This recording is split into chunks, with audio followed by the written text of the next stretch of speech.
Welcome to public TV news. బులెటిన్ల ముందుగా headlines. Doctors day సందర్భంగా లయన్స్ క్లబ్ ఆధ్వర్యంలో వైద్యులకు సన్మానం.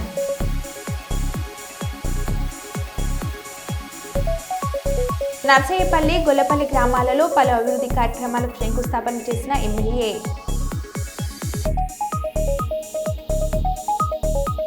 కేంద్ర మంత్రి బండి సంజయ్ కీలక వ్యాఖ్యలు.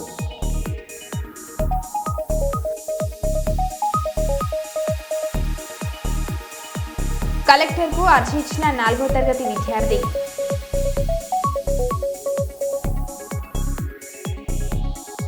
విజయవాడ నూతన న్యాయస్థానాల కార్యాలయంలో ఒకరిపై ఒకరి దాడి.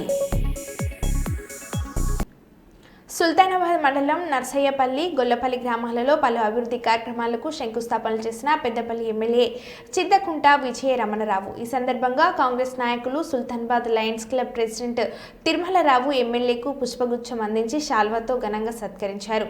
ఈ సందర్భంగా ఎమ్మెల్యే మాట్లాడుతూ నర్సయ్యపల్లి గ్రామంలో పలు అభివృద్ధి కార్యక్రమాలకు దాదాపు 70 లక్షల రూపాయలు మంజూరు చేయడం జరిగిందని, గత బీఆర్ఎస్ ప్రభుత్వం ఏ ఒక్కరికి ఇల్లు ఇవ్వలేదని, కాంగ్రెస్ ప్రభుత్వంలో గ్రామానికి 20 ఇళ్ల చొప్పున ఇస్తున్నామని అన్నారు. ప్రతి పేదవాడు సన్నబియ్యం తినాలనే ఉద్దేశంతో ఉచితంగా ఒకేసారి 3 నెలల సన్నబియ్యం అందించిన ఘనత కాంగ్రెస్ ప్రభుత్వానికి దక్కిందని అన్నారు.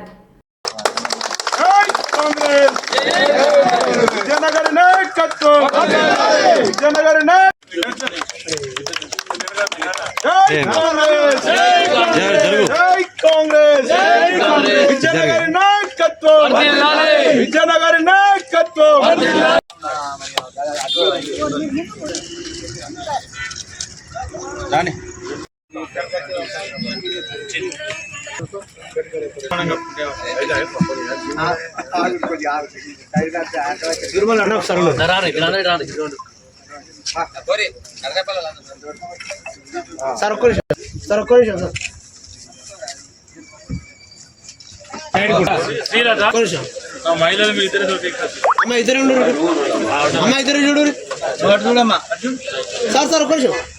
అమ్మ 32 లక్షల రూపాయలను మనం ఇక్కడ శాంక్షన్ ఇవ్వడం జరిగింది. మరి దానిలో భాగంగా ఇవాళ సీసీ రోడ్లు 20 లక్షలు ఎన్ఆర్జీఎస్, వాటితో పాటు ఎస్సీ ఎస్టీ సబ్ ప్లాన్, మరి అవైలబుల్ ఫండ్, దాంతో పాటు డ్రైన్ 2 లక్షలు. అదే కాకుండా మరి ఏదైతే పెద్దమ్మపుడి ప్రహరీ కూడా 5 లక్షలు కావాలని చెప్పి అడిగితే అది కూడా ఇద్దామని చెప్పినాం. మరి ఏదైతే పెద్దమ్మ దేవాలయానికి 5 లక్షలు అయితే సరిపోతుందని చెప్పి చెప్పడం జరిగింది. ఇంకా 50,000 లక్షలు ఎక్కువైనా పర్లేదు, కానీ ఆ కాంపౌండ్ వాళ్ళ నిర్మాణం 100% కంప్లీట్ చేసేటువంటి బాధ్యతను మరి ఇక్కడ తిరుమల చూసుకుంటాడు. శాంక్షన్ పరంగా నేను ఇచ్చే బాధ్యత నాదని చెప్పి చెప్తా ఉన్నాం. రుణమాఫీ ఇలా మన గ్రామానికి వచ్చినప్పుడు ఆనాడు రైతు రుణమాఫీ పేద ప్రభుత్వంలో 10 ఏళ్లలో ఈ నరసయ్యపల్లి గ్రామంలో కానీ, పాత గ్రామ పంచాయతీ బొద్దకుంటపల్లి కానీ, ఎక్కడన్నా కానీ 10 ఏళ్లలో ఏ రైతు కన్నా రైతు రుణమాఫీ జరిగి తిరిగి మళ్లీ బ్యాంకులకు వెళ్లి ఏ రైతన్న రుణం తీసుకున్నాడా అని చెప్పి అడుగుతా ఉన్నా. ఆనాడు అప్పటి ప్రభుత్వం రైతు రుణమాఫీ అని చెప్పి రైతులను మోసం చేసి రైతులను కనీసం వడ్డీ కూడా సరిగా ఇయ్యలేనటువంటి పరిస్థితి. ఇవాళ మన ప్రభుత్వం మన గ్రామంలో ఏదైతే 61 మంది రైతులకు దాదాపు 68% మంది రైతులకు మన నరసయ్యపల్లి గ్రామ పంచాయతీ పరిధిలో ఇవాళ 68% మంది రైతులకు రైతు రుణం చనిపోతే ఇద్దరికి 5 లక్షలు రైతు బీమా కింద 10 లక్షలు ఇవ్వడం జరిగింది. అదే విధంగా రేషన్ కార్డులకు సంబంధించి మరి ఏదైతే ఇవాళ కుటుంబ ఆడింగ్ 8 జరిగినాయి, కొత్తగా 10 అయినాయి. ఎంఆర్ఓ గారు మీరు ఇక్కడ స్పెషల్ ఆఫీసర్ ఉన్నారు, ఖచ్చితంగా ఎన్ని రేషన్ కార్డు ఉన్నా తప్పకుండా మీరు చేయాలి, ఈడ కానీ మండలి కానీ. ఎందుకంటే ఇవాళ మీరు దాన్ని పెండింగ్ పెట్టవలసిన అవకాశం లేదు. ఇవాళ ఆనాడు 10 ఏళ్ల కింద ఆ ఇంట్లో కొడుకు పెళ్లి అయితే ఆ కొడుకు భార్య అయితే, భార్య ఇద్దరు పిల్లలు అయితే పాపం మనవలకు లేదు, మనవరాలు లేదు, కోడలకు లేదు, కొడుకు ఆడింగ్ ఈ ఊళ్ళో పనిచేసారు. అటువంటి ఎవ్వన్నా కూడా నూతన కార్డులు ఇవ్వండి. కార్డు ఇవ్వాలి, ఇంకెందుకని ఆన్లైన్ కూడా ఇంకా కంటిన్యూషన్ ఉంది కాబట్టి మీరు కొంచెం ఇలా ఫ్లెక్సిబుల్ గా ఉండాలి. కార్డుల విషయంలో మనమేం టైట్ ఇవ్వాల్సిన అవసరం లేదు. ప్రభుత్వం ఫ్లెక్సిబుల్ గా ఉంది. గత ప్రభుత్వం లెక్క పొద్దుగాల ఎక్కడైనా ఎలక్షన్లు అయితే ఉప ఎన్నికలు అయితే చేసేది. ఆ ఉప ఎన్నికల కాడనే 3 రోజులు ఆన్లైన్ పెట్టేది. ఆడ మాత్రం కార్డు ఇచ్చేది. ఉప ఎన్నికలు లేని రాష్ట్రంలో కార్డులు లేవు. ఎక్కడ కార్డు ఇచ్చేయలేదు. పోయిన 10 ఏళ్ళు ప్రభుత్వం ప్రజలను మోసం చేసి అప్పుడు ప్రభుత్వం అనేక రకాల మోసం పెట్టేది. ఇవాళ మనకు ఖచ్చితంగా ఆనాటి ప్రభుత్వం సన్న బియ్యం ఇస్తామని చెప్పి పేదలను 10 ఏళ్ళు మోసం చేసింది. ఇవాళ మాట ఇచ్చి మాట తప్పకుండా మడమ తిప్పకుండా ఇవాళ ప్రతి పేద కుటుంబం 3 పూటల సన్న బియ్యం సన్న అన్నం వండుకొని తినాలని చెప్పి ఇవాళ పేరు నెలలు స్టార్ట్ చేస్తే ఈ నెలల 3 నెలలు ఒకటేసారి వర్షాకాలం వస్తుంది. పేదలు ఇబ్బంది పడద్దు. కల్లూరు అర్బన్ 19వ వార్డు గణేష్ నగర్లోని పూలే అంబేద్కర్ నగర్ కాలనీలో గత 24 సంవత్సరాల నుండి నివాసం ఉంటున్న పేద ప్రజలను కర్నూలు మున్సిపాలిటీ అధికారులు గవర్నమెంట్ అధికారులు వారిని కాల్ చేయించి ఎక్కడైనా నివసిస్తున్న 300 మంది స్థానిక ప్రజలకు త్రాగడానికి నీళ్లు రాకుండా మంచినీటి బోర్లను తీసివేయడం అధికారులు కక్షపూరితంగా వ్యవహరిస్తున్నారు.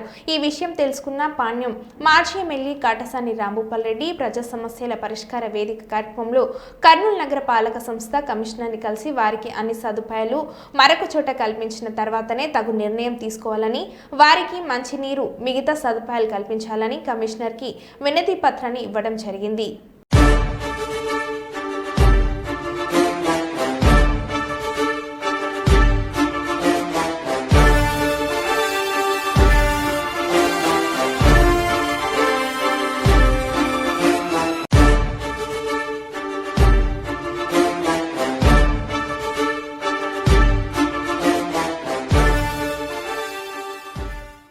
కర్నూలు జూలై 1 ఎన్టీఆర్ భరోసా పెన్షన్ పథకం కింద జూలై మాసంలో జిల్లాలో అర్హులైన 2,36,640 మంది పెన్షన్ లబ్ధిదారులకు 102.89 కోట్లు పంపిణీ చేయడం జరుగుతుందని జిల్లా కలెక్టర్ పి రంజిత్ బాషా పేర్కొన్నారు.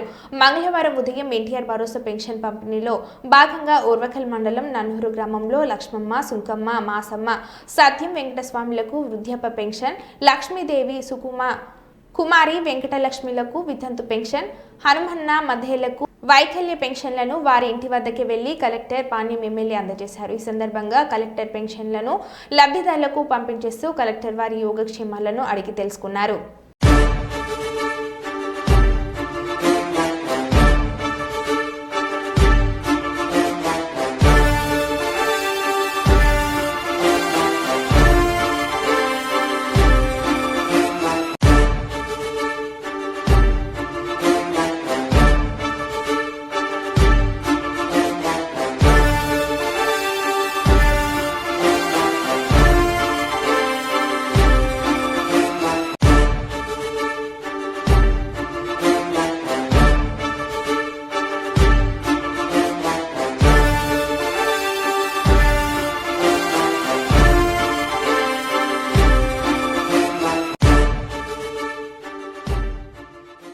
వర్ధనపేటలోని ఎమ్మెల్యే క్యాంప్ కార్యాలయం నందు రాష్ట్ర ప్రధాన కార్యదర్శి దుద్దిల్ల శ్రీనుబాబుతో మరియు వర్ధనపేట నియోజకవర్గం ప్రజాప్రతినిధులు కాంగ్రెస్ పార్టీ శ్రేణులతో కలిసి మీడియా సమావేశాన్ని నిర్వహించి జూలై 4న ఎల్బీ స్టేడియంలో 15,000 మందితో ఏఐసిసి అధ్యక్షులు మల్లికార్జున ఖార్గే అధ్యక్షతన గ్రామస్థాయి నాయకుల చేత నిర్వహించే బహిరంగ సభకు ఉమ్మడి వరంగల్ జిల్లాలోని ప్రతి నియోజకవర్గం నుంచి 500 మందికి తగ్గకుండా బహిరంగ సభను విచ్చేసి విజయవంతంగా మీడియా ముఖంగా కాంగ్రెస్ పార్టీ శ్రేణులకు పిలుపునిచ్చిన వర్ధనపేట నియోజకవర్గం ఎమ్మెల్యే కేఆర్ నాగరాజు అనునిత్యం ప్రజల మధ్యలో ఉంటూ వర్ధనపేట నియోజక అభివృద్ధికి కృషి చేస్తున్న ఎమ్మెల్యే నాగరాజును విమర్శించే నైతిక హక్కు ఎర్రబెల్లి దయాకర్ రావుకు లేదని వర్ధనపేట ఎమ్మెల్యే క్యాంప్ కార్యాలయంలో నిర్వహించిన విలేకరుల సమావేశంలో తీవ్ర స్థాయిలో ధ్వజమెత్తారు.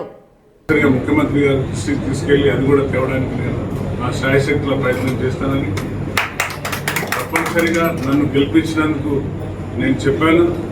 నా యొక్క ఫోకస్ అంతా విద్యా, వైద్యం, రైతులపైన పక్షాన ఉంటుందని చెప్పాను. అదేవిధంగా కానీ బీఆర్ఎస్ నాయకులు ఇంకా గ్లోబల్ ప్రచారాలు చేసుకుంటూ కుటుంబ పాలనలు సాధించి ఏదైతే కుటుంబ పాలన సాగించి దోసుకొని దాచుకున్న డబ్బుతోని కొన్ని యూట్యూబ్ ఛానల్ పెట్టి అనునిత్యం కాంగ్రెస్ మీద, కాంగ్రెస్ నాయకుల మీద దుష్ప్రచారం చేస్తున్నారు. తప్పనిసరిగా దానికి మా నాయకులు, మా కార్యకర్తలు తగిన బుద్ధి చెప్తారు ఈ యొక్క రాబోయే ఎలక్షన్లో. సో ఎస్సీ రిజర్వ్ కాన్స్టిట్యున్సీలో ఆయన పెత్తనం ఏందని నేను మీడియా ద్వారా తప్పనిసరిగా మేము తగిన బుద్ధి చెప్తామని మా అందరి నాయకులు ఏకమై మీ ముందుకు వస్తారని నేను భావిస్తూ అయింది. అది కూడా త్వరలో నేను మర్చిపోయాను. అది కూడా త్వరలో దానికి కూడా టెండర్ వస్తుంది. సో ప్రతిని అనునిత్యం ప్రజలలో ఉంటూ మీ పనికి ముందుకెళ్తున్నాం. కార్యకర్తల ఆశీర్వాదంతో తప్పనిసరిగా ఈరోజు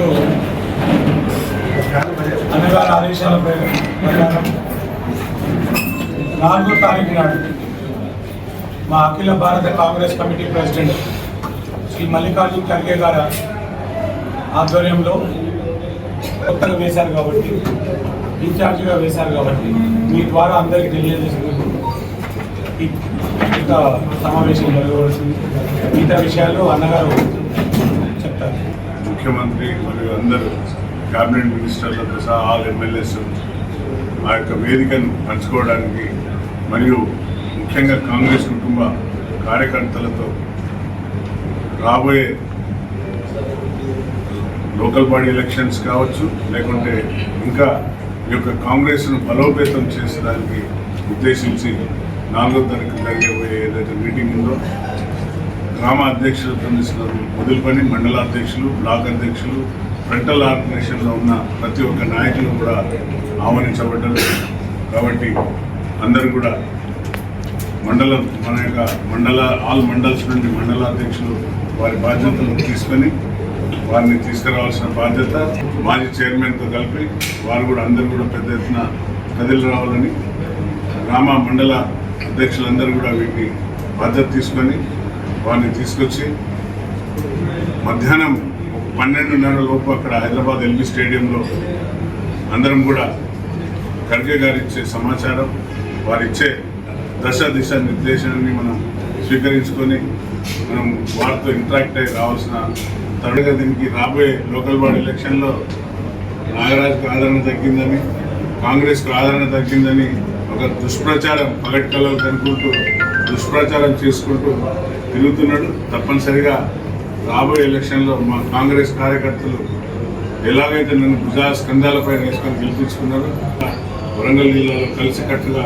వరంగల్ అభివృద్ధికి, అలాగే నా యొక్క నియోజకవర్గంలో 200 కోట్లతో ఇంటిగ్రేటెడ్ స్కూల్ తెచ్చిన ఘన చరిత్ర కాంగ్రెస్ ప్రభుత్వంలో మా ముఖ్యమంత్రి గారు బ్రాండ్ అంబాసిడర్ వారు ఏదైతే యంగ్ ఇండియా స్కూల్ అనేది వారి నినాదం, వారికి విద్య పట్ల మక్కువ నేను మరీ కొట్లాడి మా యొక్క ముఖ్యమంత్రి గారిని, ఉప ముఖ్యమంత్రి దాన్ని కూడా సాధించుకొని వచ్చిన 100 పడకల ఆసుపత్రి కూడా ఇప్పుడు టెండర్ ప్రాసెస్లో ఉన్నది. తప్పనిసరిగా 100 పడకల ఆసుపత్రిని కట్టేయడం, అలాగే మున్సిపల్ కోర్టు చాలా త్వరగా కార్యాచరణ అవుతుంది. మొన్న కూడా నేను లా సెక్రటరీ గారిని కలవడం, నేను ఇమ్మాన్ శేఖర్ ఇద్దరం వెళ్ళి జూలై 4వ తేదీన గ్రామస్థాయి నేతలతో ఏర్పాటు చేసిన బహిరంగ సభను విజయవంతం చేయాలని హన్మకొండ జిల్లా కాంగ్రెస్ అధ్యక్షులు పశ్చిమ నియోజకవర్గ శాసనసభ్యులు నాయని రాజేందర్ రెడ్డి పిలుపునిచ్చారు.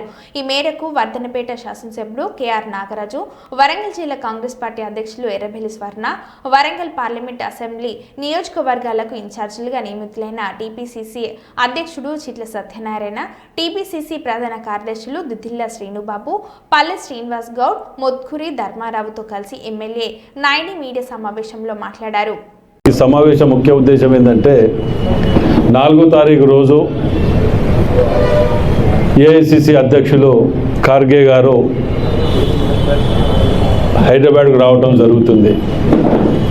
అందులో ఆ యొక్క కార్యక్రమం గురించి ఇన్ఛార్జెస్గా వేసి నియోజకవర్గాలలో సమావేశాలు ఏర్పాటు చేసుకొని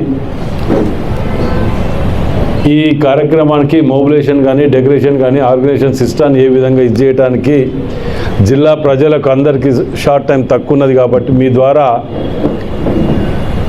జిల్లాలో ఉన్నటువంటి గ్రామ అధ్యక్షులు, మండల అధ్యక్షులు, బ్లాక్ అధ్యక్షులు, వివిధ సంఘాల అధ్యక్షులు, ఫ్రంటల్ ఆర్గనైజేషన్ ప్రెసిడెంట్స్ కానివ్వండి, అందరినీ 4వ తారీఖు రోజు హైదరాబాద్లో ఈ సమావేశానికి రమ్మనటానికి వారు మీ ద్వారా చెప్పడానికి ఇక్కడికి రావటం జరిగింది. మొదటిసారి జిల్లాకు రావటం వారికి లంబాడి హక్కుల పోరాట సమితి ఆవిర్భావ దినోత్సవ వేడుకలు కర్నూలులో ఘనంగా నిర్వహించారు. కర్నూలులోని లంబాడి హక్కుల పోరాట సమితి కార్యాలయంలో రాష్ట్ర అధ్యక్షుడు కైలాష్ నాయక్ జెండాను ఎగురవేసి కేక్ కట్ చేశారు. లంబాడీల సమస్యల పరిష్కారం కోసం లంబాడి హక్కుల పోరాట సమితిని హైదరాబాద్లో 1997 జూలై 1వ తేదీన ఏర్పాటు చేశామని కైలాష్ నాయక్ తెలిపారు. గత 23 సంవత్సరాలుగా ఎన్నో పోరాటాల ఫలితంగా 2 తెలుగు రాష్ట్రాల్లో 2750 గిరిజన తండాలు ప్రత్యేక గ్రామ పంచాయతీలుగా ఏర్పాటు చేశామని అన్నారు.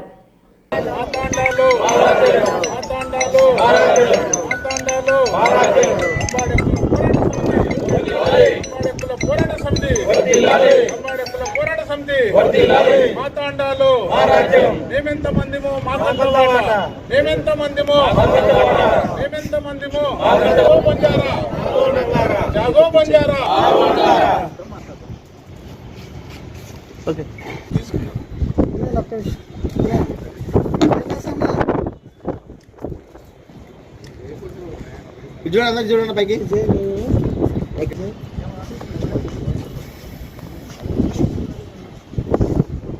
మాకెంతో గర్వించదగ్గ రోజు. ఈరోజు బంజారాల కోసం లంబాడి, సుగాలి, బాజీగర్ అయినా, లబానా అయినా, లంబాడి అయినా, సుగాలి అయినా అంతా కూడా బంజారా జాతికి సంబంధించిన ఒకే కులానికి సంబంధించిన పదాలు. అయితే 2 తెలుగు రాష్ట్రాలు అప్పట్లో ఉమ్మడి ఆంధ్రప్రదేశ్గా ఉండేవి. లంబాడీ బ్రతుకులు చైతన్యం కోసం, లంబాడి ప్రజల జీవితాలు మెరుగుపడడం కోసం, రాజ్యాంగ హక్కులు సాధించుకునే భాగంలోనే లంబాడి హక్కుల పోరాట సమితి అనే ఒక సంఘాన్ని జూలై 1వ తారీఖు 1997వ సంవత్సరం ఉమ్మడి ఆంధ్రప్రదేశ్ హైదరాబాద్లో ఆవిర్భవించడం జరిగింది. మరి ఆ రోజు నుండి దాదాపుగా 23 సంవత్సరాలు 24 సంవత్సరాలు లంబాడి ప్రజల జీవితాలలో వెలుగు రావాలి, లంబాడి ప్రజలు బాగుపడాలి, ప్రభుత్వాల నుంచి వచ్చే ఏ సంక్షేమ పథకాలైనా కూడా తండాలకు చేరాలి, మెరుగైన వైద్యం అందించాలి ప్రభుత్వాలనే ఉద్దేశంతో మా తాండాలో మా రాజ్యం, మేము ఎంతమందిమో మాకంత వాటా కావాలనే నినాదాన్ని తీసుకొని 500 జనాభా కలిగిన గిరిజన తాండాలు, గూడాలన్నీ కూడా ప్రత్యేక గ్రామ పంచాయతీలుగా చేయడం వల్ల చేస్తే కేంద్ర రాష్ట్ర ప్రభుత్వాలు పంపించే ప్రతి రూపాయి కూడా గిరిజన ప్రజలకు చేరవేస్తుందనే ఉద్దేశంతో నిరంతరము పాదయాత్రలు, రథయాత్రలు, సభలు, సమావేశాలు, నిరసనలు, రాజకీయ నాయకులకు వాళ్ళతో సమావేశాలు చేసి 23 సంవత్సరాలు పోరాడిన తర్వాత దాదాపుగా 2 రాష్ట్రాలకు సంబంధించి 3750 గిరిజన తాండాలు ప్రత్యేక గ్రామ పంచాయతీలు కావడం జరిగింది. ఒరిజినల్గా మేమంతా కూడా గోర్లము, గోర్ మాట్లాడే భాషనే గోర్ బోలి అంటారు. మరి ఈ రోజు నుంచి కూడా మేము ప్రజలలోకి పోతాం, తాండా దర్శనాలు చేస్తాం. మా తాండా ప్రజలకు చైతన్యం తీసుకొచ్చి రాజ్యాంగంలోని 8th షెడ్యూల్లో మేము ఏవైతే మాట్లాడుతున్నాం గోర్బోలిని, గోర్బోలి అంటే బంజారాల భాష మాట్లాడే భాషని రాజ్యాంగంలోని 8th షెడ్యూల్లో చేర్చాలని ఒక నినాదం తీసుకొని పోతున్నాం. గత సంవత్సరం ఇదే ప్రోగ్రాంలో హైదరాబాదు రవీంద్ర భారతిలో చేస్తేనే వెంటనే అక్కడి ప్రభుత్వం అసెంబ్లీలో తీర్మానం చేసి కేంద్రానికి పంపింది. మరి ఆంధ్రప్రదేశ్ ప్రభుత్వం కూడా కూటమి ప్రభుత్వం నేటికి సంవత్సర కాలం అయినప్పటికీ గిరిజన గూడాల వైపు, తాండాల వైపు ఎటువంటి సంక్షేమ కార్యక్రమం చేస్తలేదని కూడా మేము ప్రభుత్వాన్ని దృష్టికి తీసుకెళ్తున్నాం. ప్రభుత్వాన్ని ఒకటే కోరుతున్నాం, తెలంగాణ ప్రభుత్వంలో రాజ్యాంగంలో 8th షెడ్యూల్ చేర్చాలని ఒక నినాదాన్ని అసెంబ్లీలో ఏ విధంగా తీర్మానం చేసి అయితే పంపించినారు, ఆంధ్రప్రదేశ్లో కూడా త్వరగా అసెంబ్లీలో తీర్మానం చేసి బంజారాలు మాట్లాడే గోర్బోలి భాషని రాజ్యాంగంలోని 8th షెడ్యూల్ చేర్చడానికి మాకు ఎటువంటి అభ్యంతరం లేదని అసెంబ్లీలో తీర్మానం చేసి పంపాలని ఆంధ్రప్రదేశ్ కూటమి ప్రభుత్వాన్ని కూడా మేము రిక్వెస్ట్ చేస్తున్నాం, విజ్ఞప్తి. July 1 doctors day, CA day, postal day సందర్భంగా సుల్తానాబాద్ లయన్స్ క్లబ్ ఆధ్వర్యంలో స్థానిక ప్రభుత్వ ఆసుపత్రి వైద్యులను, ఏసీలను, పోస్టల్ సిబ్బందిని ఘనంగా సన్మానించారు. ఈ సందర్భంగా డాక్టర్ రమాదేవి మాట్లాడుతూ డాక్టర్స్ డే సందర్భంగా మా సేవల్ని గుర్తించి మమ్మల్ని సన్మానించేందుకు లయన్స్ క్లబ్ వారికి కృతజ్ఞతలు తెలుపుతున్నామని అన్నారు. లయన్స్ వలస నిలయ మాట్లాడుతూ వైద్యులు మరింత సేవలందించి సుల్తానాబాద్ ప్రభుత్వ ఆసుపత్రికి వన్నెతేవాలని తెలిపారు. Doctors day, national doctors day సందర్భంగా లయన్స్ క్లబ్ వాళ్ళు, సుల్తానాబాద్ లయన్స్ క్లబ్ వాళ్ళు మమ్మల్ని మా సేవలు గుర్తించి మమ్మల్ని సన్మానించినందుకు మీ అందరికీ కృతజ్ఞతలు. ఈరోజు ముఖ్యంగా నేషనల్ డాక్టర్స్ డే మనమందరం ఎందుకు జరుపుకుంటున్నామంటే డాక్టర్ బీసీ రాయ్ వారి జన్మదినం మరియు మరణదినం కూడా. ఆయన గొప్ప ఫిజిషియన్గా, గొప్ప డాక్టర్గా, పొలిటీషియన్గా ఎన్నో సేవలు అందించి మాకు కూడా ఒక మార్గదర్శకంగా, రోల్ మోడల్గా చెప్పండి.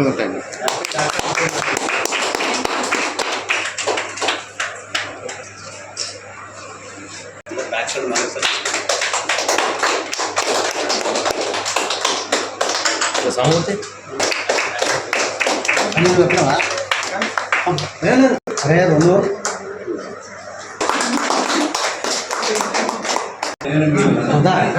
ఉన్నది ఇంకో అడుగుపరా సార్ చెప్పరా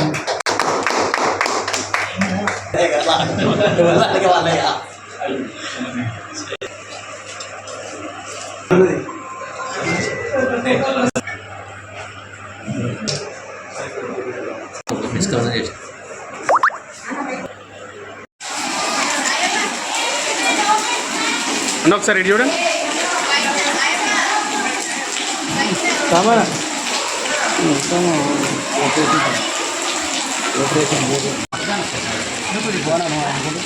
సుల్తానాబాద్ లయన్స్ క్లబ్ ప్రెసిడెంట్ గారికి, అలాగే వాళ్ళ వైస్ ప్రెసిడెంట్, సెక్రటరీ, మిగతా సభ్యులందరికీ, అలాగే ఇండియన్ పబ్లిక్ స్కూల్ యొక్క మేనేజ్మెంట్కి మమ్మల్ని ఆహ్వానించి ఈ విధంగా మాకు ఇక్కడ వారి యొక్క ఆనందాన్ని, లేకపోతే వాళ్ళ యొక్క ఇంట్రెస్ట్ మా పైన చూపించినందుకు చాలా వెరీ థ్యాంక్ఫుల్. అలాగే మా యొక్క ఈ సిఏ డే అని గుర్తించి వాళ్ళు మమ్మల్ని పిలిచినందుకు వెరీ థ్యాంక్ఫుల్. మేము ఇలాగే వాళ్ళు ఏదైతే కోరుకుంటారో అలాగే మేము సర్వీస్ చేస్తూ ఈరోజు జూలై 1 మా యొక్క లయనిస్టిక్ ఇయర్లో డాక్టర్స్ ఆనరింగ్ డే మా యొక్క కార్యక్రమంతో ఈ విజన్ స్టార్ట్ అవుతుంది. జూన్ 30th తోటి ఎండ్ అవుతుంది. అయితే ఏదైతే జూలై 1న బీసీ రాయ్ గారు జన్మదినాన్ని పురస్కరించుకొని ఇంతకుముందు బీసీ రాయ్ గారు చేసినటువంటి సేవలను గుర్తించి పశ్చిమ బెంగాల్ ముఖ్యమంత్రిగా పనిచేసి తను ఎంతో సేవలు చేసి డాక్టర్ వృత్తిలో కూడా ఎంతో ఘనకీర్తిని సాధించినటువంటి వ్యక్తి మన బీసీ రాయ్ గారు. వారి జన్మదినాన్ని మన గవర్నమెంట్ వారు నేషనల్ డాక్టర్స్ డే ప్రకటించినందుకు వారికి మరి కృతజ్ఞతలు తెలియజేస్తూ, అదేవిధంగా బీద బడుగు బలహీన వర్గాల ప్రజలకు ఏదైతే గవర్నమెంట్ వృత్తిలో ఉండి డాక్టర్లుగా వైద్యో నారాయణో హరి అన్న సామెతకు దానికి రూపకర్తలుగా రేపు జనన మరణములు అనేటివి డాక్టర్ల దగ్గరనే ఉన్నవి. వారు ఎన్నో సేవలు చేసి బీద ప్రజలకు కానీ ఎవరికైనా కానీ ఎన్నో సేవలు అందించి ఈ యొక్క డాక్టర్ వృత్తికి అత్యంత ప్రధానమైనటువంటి వృత్తి. మనకి ఏదైనా అవస్థ కానీ ఏదైనా జబ్బులు కానీ వచ్చినట్టుంటే ఫస్ట్ మనం ఎవరి దగ్గరికి మొదటి ప్రథమ చికిత్సగా డాక్టర్ల దగ్గరికి సంప్రదించడం జరుగుతుంది. ఆ యొక్క వృత్తిని ఎంతో శ్రద్ధాశక్తులతోటి చేసుకుంటూ ప్రజలకు సేవలు అందించినటువంటి ఈ గవర్నమెంట్ డాక్టర్లందరినీ కూడా ఈరోజు సన్మానం చేసుకోవడం, మా యొక్క లయన్స్ క్లబ్ సుల్తానాబాద్ తరఫున సన్మానం చేసుకోవడం మాకు ఎంతో ఆనందదాయకంగా ఉంది. ఇక ముందు రాబోయే కాలంలో కూడా మా దగ్గర ఇప్పుడు సుల్తానాబాద్లో 9 మంది డాక్టర్లు ఉన్నారు. డాక్టర్లు వీరి సేవలు కూడా మా సుల్తానాబాద్ మండలము దూర ప్రాంతాల నుంచి వచ్చే ప్రజలకు కూడా ఉత్తమ స్థాయిలో సేవలు చేసి సుల్తానాబాద్ గవర్నమెంట్ హాస్పిటల్కి మంచి పేరు తీసుకురావాలని, వన్నె తీసుకురావాలని కోరుకుంటున్నాను. డాక్టర్ డే సందర్భంగా సన్మానించడం జరిగింది. అదేవిధంగా మీరు వైద్య సేవలు అందించినందుకు గాను మిమ్మల్ని గుర్తించి మేము మా లయన్స్ క్లబ్ సుల్తానాబాద్ తరఫు నుంచి మిమ్మల్ని సన్మానించడం జరిగింది. మీరు కూడా మాకు ఎలవేళ సేవలు అందించాలని కోరుకుంటున్నాను. ఫస్ట్ చార్టర్డ్ అకౌంట్ సందర్భంగా ఇలా చార్టర్డ్ అకౌంట్లకు సన్మానించడం జరిగింది. వారు ముందు కూడా అందరికీ ప్రజలకు కూడా మంచి అకౌంటెంట్ తరపు నుంచి కానీ నా తరపు నుంచి కూడా కానీ ప్రజలకు సహకారం అందించాలని కోరుకుంటూ వాళ్ళు సన్మానం చేయడం జరిగింది మా లయన్స్ క్లబ్ సొంత తరపు నుండి. ఉత్తరాఖండ్లో కురుస్తున్న భారీ వర్షాల కారణంగా చార్ధామ్ యాత్రను 24 గంటల పాటు నిలిపివేశారు. కొండ చర్యలు విరిగిపడే అవకాశం ఉన్నందున యాత్రికులు భద్రత దృష్ట్యా ఒక రోజు పాటు చార్ధామ్ యాత్రను నిలిపివేస్తున్నట్లు గర్వాల్ కమిషనర్ వినయ్ శంకర్ పాండే తెలిపారు.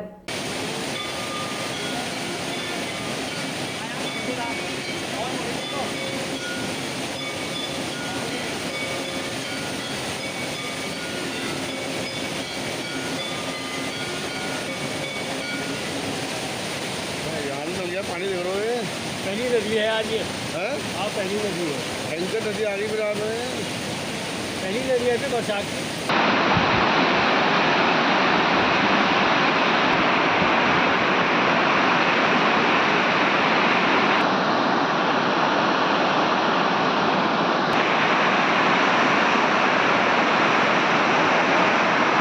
మరో బులెటిన్లో మళ్ళీ కలుద్దాం. Stay tune.